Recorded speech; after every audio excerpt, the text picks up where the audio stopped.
LeBron James, sadya nga bang nadismaya sa kanyang team na Lakers? Ano ang latest at ano ang dahilan ng kanyang pagkadismaya? Baka naman dahil sa kanyang bagong coach o ang pagdating ng kanyang anak na si Bronny James sa Lakers. Sa usapang Bronny James, magkano nga ba ang sasahurin nitong batang James sa Lakers? Magiging sulit ba o magiging aksaya lamang ng pera sa kanyang team? Pero time out muna. Diyan muna kayo at tara, pag-usapan natin ang lahat ng yan dito lang sa Time Out Muna.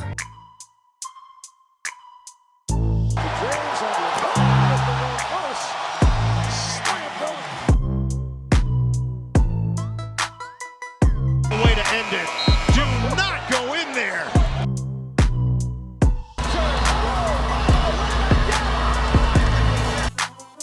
Now it's Luka. Deep three.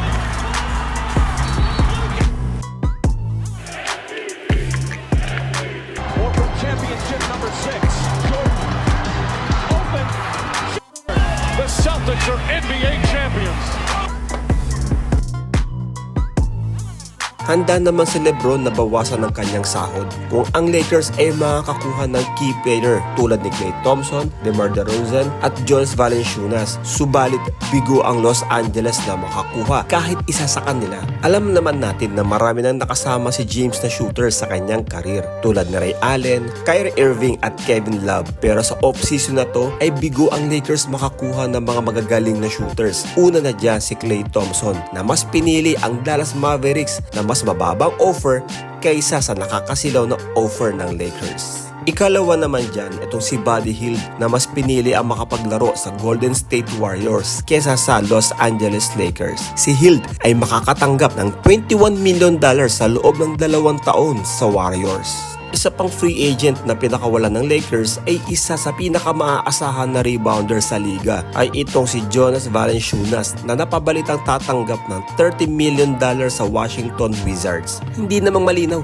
kung magkano ang offer ng Lakers kay Valanciunas, kung ito ba ay mas mababa o mas mataas. Sa pagkakakuha naman ng Sacramento Kings kay DeMar DeRozan ay tuluyan nang nawalan ng pag-asa na makakuha pa ng isang magaling na player ang Los Angeles Lakers. Sana lang ay madala ng kanilang bagong coach na si JJ Redick ang Lakers sa magandang kalalagyan nito sa darating na season ng NBA. Dahil baka sa bandang huli ay sa kanya pa rin ang sisi at baka mapalitan agad sa kanyang posisyon bilang head coach ng Lakers. Ayon naman sa panayam ng ESPN kay LeBron ay ginawa naman lahat ng coaching staff ang kanilang makakaya upang makakuha ng isang magaling na player para sa kanilang team, pero sadyang hindi sila pinalad. Isa sa pinakamagandang nangyari sa Lakers para sa offseason na to ay makakuha nila ang serbisyo ng ika-17 overall draft pick na si Dalton Knecht. Siyempre, kasama na dyan ang isa sa pinakamalaking balita ay ang makuha nila ang anak ni LeBron na si Bronny James sa ika-55th overall pick sa nasabing draft. At tuluyan na nga makakasama ng isa sa pinakamatandang player sa NBA ngayon si LeBron James ang kanyang anak sa pag-uumpisa ng NBA season. Ayon sa ulat ng Spotrac, si Bronny James ay tatanggap ng $7.9 million sa loob ng 4 na taon mula sa kanyang kontrata sa Lakers. Malayo ito sa $18.7 million sa loob ng 4 na taon na kontrata ni LeBron James sa Cleveland Cavaliers noong 2003. Ayon sa kanyang kontrata, si Bronny James ay garantisado makakapagbulsa ng $5.4 million, samantala sa kanyang ika-4 na taon sa Lakers ay pagdedesisyonan pa kung itutuloy ang kontrata o hindi na para sa batang James. Si Bronny ay hindi ring maaaring maitrade sa kahit saang koponan hanggang December 25, 2025. Ang 6'4 guard Bronny James ay nakilala rin bilang all-around basketball player tulad ng kanyang ama. Nag-a-assist at kayang-kayang umiscore kahit saan sa court.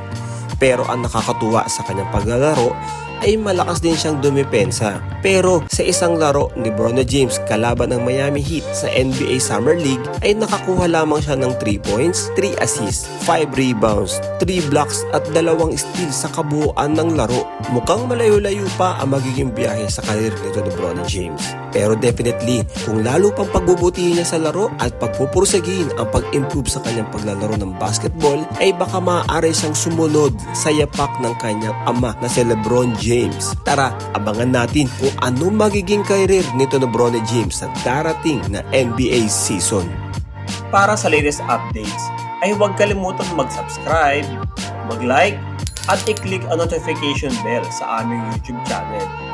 Bisitahin nyo rin ang aming official website na www.timeoutmuna.com at ang aming Facebook page na nasa link sa ibaba. At kung meron kayong komento o reaksyon ay ilagay lamang sa comment section. Ito ang inyong host, si Tito Mike sa Timeout Muna.